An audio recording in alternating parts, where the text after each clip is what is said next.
Book of Heaven, Volume 14. 8th to the 15th of May 1922.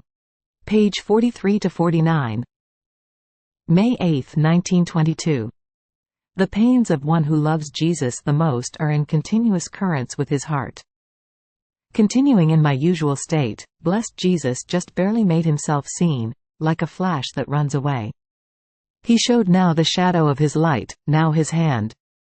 I felt an indescribable pain, and he, caressing my face with his hand, told me, "Poor daughter, how much you suffer." And immediately he withdrew. So, I thought to myself, Jesus told me many times that he loves me very much, and that he suffers greatly when he sees that I suffer because of his privation. Who knows how much he suffers now, in seeing me petrified by the pain of his privation?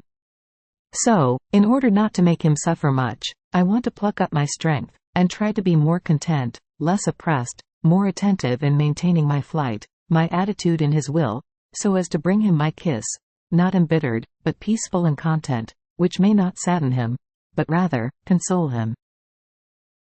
While I was thinking of this, he came out from within my interior, all sorrowful, and with his heart all wounded. In the center of it I could see a wound, and a flame coming out from within it. And he told me, "My daughter, indeed the more I see you suffer when I deprive you of me, the greater pain I feel. Because since your pain is caused by the privation of me, it is nothing other than the effect of the love you have for me. Therefore, if you are embittered and oppressed, your heartbeat echoes in my heart, and I feel your bitterness and oppression. Oh, if you knew how much I suffer when I see you suffer because of me, you would always use this caution, this attention, so as not to embitter me more. These are the pains of one who loves me the most, which are in continuous currents with my heart. See, the wound that you see in the center of my heart, from which the little flame comes out, is precisely yours. But, be consoled, if it gives me highest pain, it also give me highest love. You, however, stay calm, and I will go forward to fulfill my justice. But I do not leave you, I will return often. Be it even like a flash, I will not cease to make you my little visits." May 12, 1922. One who lives in the divine will, concurs in everything that God does. I was thinking to myself, who knows in what I have offended him, that my sweet Jesus does not come as usual? How can it ever be possible that without anything, the goodness of his most holy heart, which easily exceeds with those who love him, would resist so many calls of mine? Now, while I was thinking of this and other things, he came out from within my interior, and covering me completely with a mantle of most refulgent light, in such a way that I could see nothing but light, he told me, "My daughter, what do you fear? See, in order to keep you safe and well defended, I surrounded you with this mantle of light, so that no creature and nothing may harm you. And then, why do you want to waste time thinking that you have offended me? The poison of guilt does not enter into one who lives in my will. Besides, your Jesus would strike you lightning if he saw you with even the slightest stains of sin. I would put you out of the circle of my will, and you would immediately lose the attitude of operating in my will. Ah, my daughter, the sanctity in my will is not yet known. Each kind of sanctity has its own special distinction. Many are surprised in hearing that I come often to you, since I have not been used to doing it with other souls. The sanctity in my volition is inseparable from me, and in order to elevate the creature to the divine level, it is necessary for me to keep her either identified with my humanity, or in the light of my divinity. Otherwise, how could the soul maintain the attitude of operating in my will, if my working and hers were not one? Now, the soul who lives in my will takes part in all of my attributes, and together with me she concurs in each one of my acts. Therefore, she must concur with me also in the acts of justice. This is why, when I want to chastise, I hide my humanity from you, which is more accessible to the human nature, in such a way that, at the reflections of my humanity, you feel the love and the compassion that I have toward souls, and you snatch from me the scourges with which I want to strike them.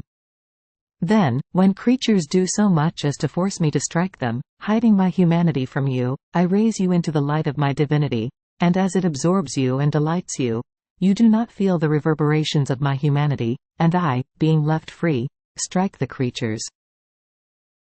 Therefore, either I manifest my humanity to you, making you concur together with me in the acts of mercy toward creatures, or I absorb you into the light of my divinity, making you concur in the acts of justice.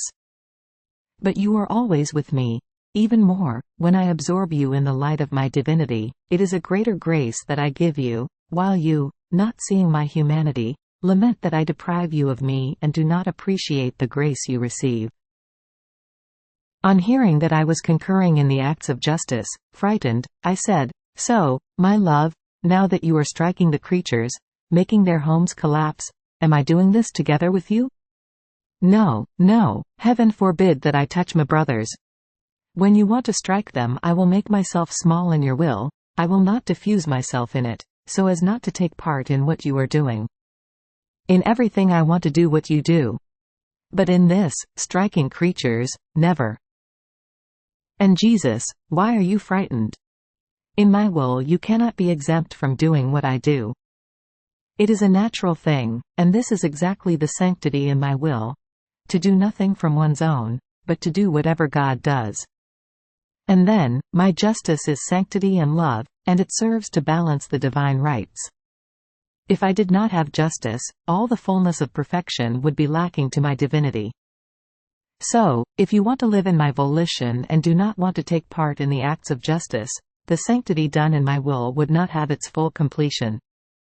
They are two waters fused together, one is forced to do what the other does. On the other hand, if they are separated, each one follows its course. My will and yours are the two waters fused together, and whatever one does, the other must do as well.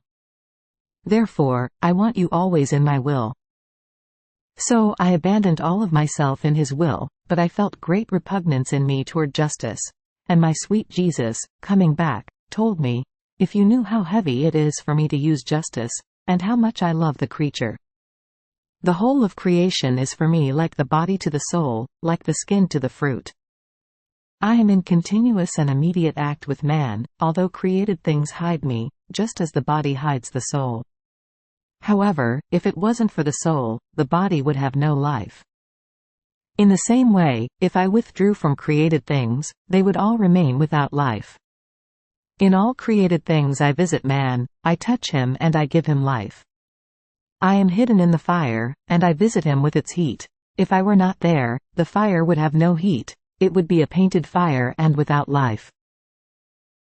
But while I visit man in the fire, he does not recognize me, nor does he send me one greeting. I am in the water, and I visit him by quenching his thirst. If I were not there, the water would quench no one's thirst, it would be dead water. But while I visit him, he passes before me without bowing once to me. I am hidden in the food, and I visit man by giving him substance, strength and taste. If I were not there, in taking food man would remain on an empty stomach. Yet, ungrateful, while he lives on me, he turns his back to me. I am hidden in the sun, and I visit him with my light almost every instant. Yet, ungrateful, he repays me with continuous offenses. I visit him in all things. In the air that he breathes, in the flower that gives off its fragrance, in the refreshing breeze, in the striking thunder, in everything. My visits are innumerable. Do you see how much I love him? And you, being in my will, are together with me, visiting man and giving him life. Therefore, do not be frightened if sometimes you concur in justice." May 15, 1922. Laments and Fears of Luisa. Jesus shows her how much he loves her. Continuing in my usual state, I felt all oppressed because of the privation of my sweet Jesus. Now, while I was praying, I felt there was someone behind my shoulders, and not knowing that it was Jesus, I trembled with fright. He stretched his arm, and taking my hand in his hand, told me, "Luisa, do not fear, it is I." Oppressed as I was, and tired of waiting for him, I said, "It shows, O Jesus, that you no longer love me as before. You took everything away from me, even suffering. You alone were left to me, but so very often you fly away, and I don't know what to do, nor where to find you. Ah, it is really true that you don't love me anymore. And Jesus, assuming a dignified appearance, such as to strike fear, added, "You offend me by telling me that I no longer love you as before. Mind this, for the mere suspicion that I may not love you is the greatest offense for me." "How is this, I don't love you? So, you hold all the graces I am giving you as trifles?" I remained confused, and I really trembled at seeing the severe look of Jesus, and in the depth of my heart I implored forgiveness and pity. And he, softening, "Promise me that you will not say it any more. And to show you that I love you, I want to make you suffer, letting you share in my pains." Then, after I suffered a little, he repeated, "Now I want to show you how I love you." So he showed his heart opened, and immense seas of power, of wisdom, of goodness, of love, of beauty, of sanctity, came out from within it.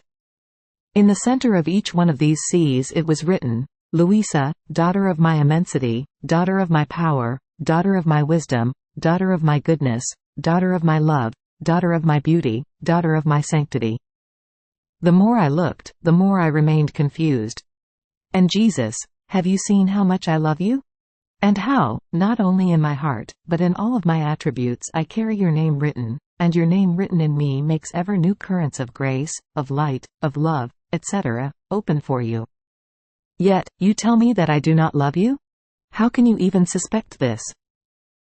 Only Jesus knows how crushed I remained, thinking that I had offended my Jesus, and even in his presence.